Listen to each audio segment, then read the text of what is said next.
Hey gang, today let's talk about 5 truths or 5 facts about the Philippines that you should know if you don't know already.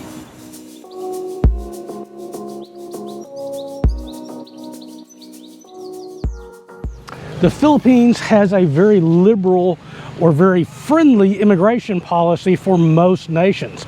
For like over 100 countries, the people can come into the Philippines and they can get 30 days visa on arrival, which means they don't have to apply before they leave their home country.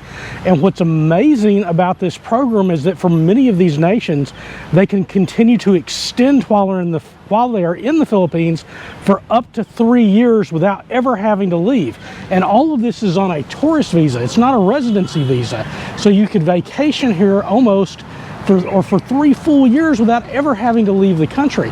And I'm not aware of a single country anywhere in the world, certainly not a country that I've been to, that on a tourist visa had such friendly policies to people coming in. They also have a very friendly immigration system as far as spousal immigration. In the Philippines, family is incredibly important. So if you're married to a Filipino or a Filipina, you can very easily get what's called a 13A visa, which is a spousal visa that would allow you to live in the Philippines perpetually as a permanent resident. Would also even allow you to work because you could actually work on those types of residencies. And it's much easier than spousal visas in so many countries.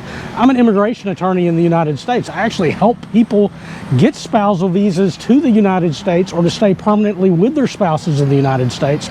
And the hoops and things that you have to go through to do that in the United States, not to mention the costs that are involved with those immigration visas, that's even without lawyers involved, are so much greater than you have here in the Philippines. Philippines just places so much more emphasis on families and making sure that families stay reunited.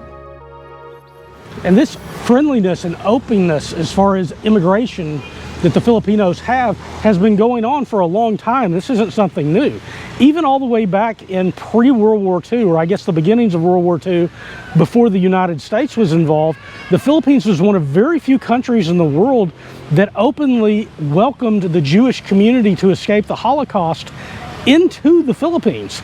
And they did this, and hundreds, thousands of Jews were able to come in prior to the United States getting involved. Entire communities, in fact, were built in the Philippines that housed these folks to help them to escape the awful fates that would have awaited them in Europe, when many countries were simply turning them down or making visas very hard for them to get there. So my salute to the Philippines for that part of their history and their continued history today in being so friendly with immigration. The Philippines has a ton of overseas foreign workers. They export a workforce that helps send money back to the Philippines, as well as to help other nations in places that they need to fill gaps. So, for instance, one of the things that the Philippines does is they are the largest supplier of any country in the world for nurses worldwide. So even in the United States of America, you could go into a hospital, in fact I've been to several, to where the nurses that were there working, I would hear them speaking in the accent and I would immediately recognize that they were from the Philippines because I had spent so much time here. They also have some of the largest proportion of the world's seamen, people who go out to sea to serve on either cruise ships or oil tankers of any other country in the world. And there's some of the best seamen, which unexpectedly, coming from an archipelago, a nation of islands, that they would be such good seamen. And they have excellent schools. In fact, there's a school here in Davao that trains professional seamen, one that family members of mine have gone to, that really has some of the best seamen put out in the entire world. The Philippines is an incredible military ally to have as far as sending troops and stuff and aid when their allies need help. In the Korean War, when South Korea was trying to get its independence as an independent nation and was fighting against North Korea and China, the Philippines was one of the first nations that heard the call and sent over 1,000 troops very early on to help aid in that war and to help defend the South Koreans. And they continued to support military alliances and serve as way stations during wars that the United States was involved in later. And so I, as an American, owe a great deal of gratitude to the Filipinos for opening up their ports, for actually sending both manpower and support to these conflicts when we were trying to help fight for other people's freedoms.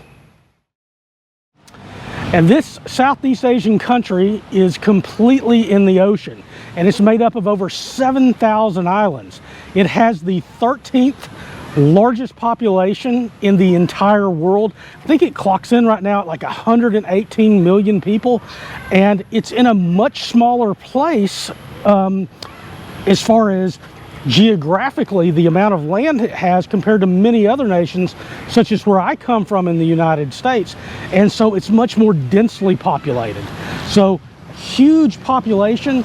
What's very interesting about this population-wise and how it would have affected my country, the United States, for example, is the Philippines actually used to be a territory of the United States until, I believe, 1946 is when they got their, in fact, it was July the 4th, 1946, that they officially got their independence from the United States.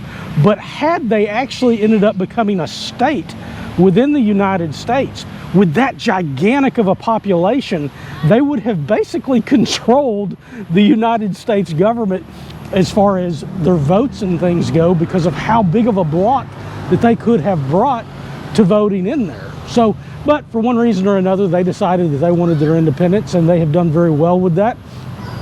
And but they always, because of that history with us, will always be brothers and sisters to us, even though we are no longer together. At least we are always going to be allies.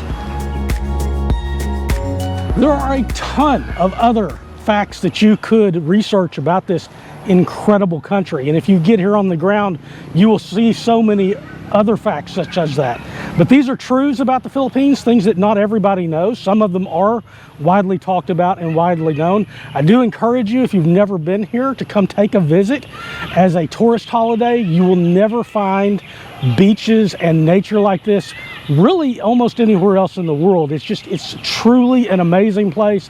It's definitely worth 2 weeks of your time and very little of your money compared to going to many other tourist destinations in the rest of the world. So I hope you all like this content. If you did, make sure that you hit the subscribe button so you can come back here and find me again, and hit the like button, ding, to tell other people that this is content, because it helps the algorithm let it know that this is interesting content, that it's something that maybe other people who would be interested in the Philippines would like to see.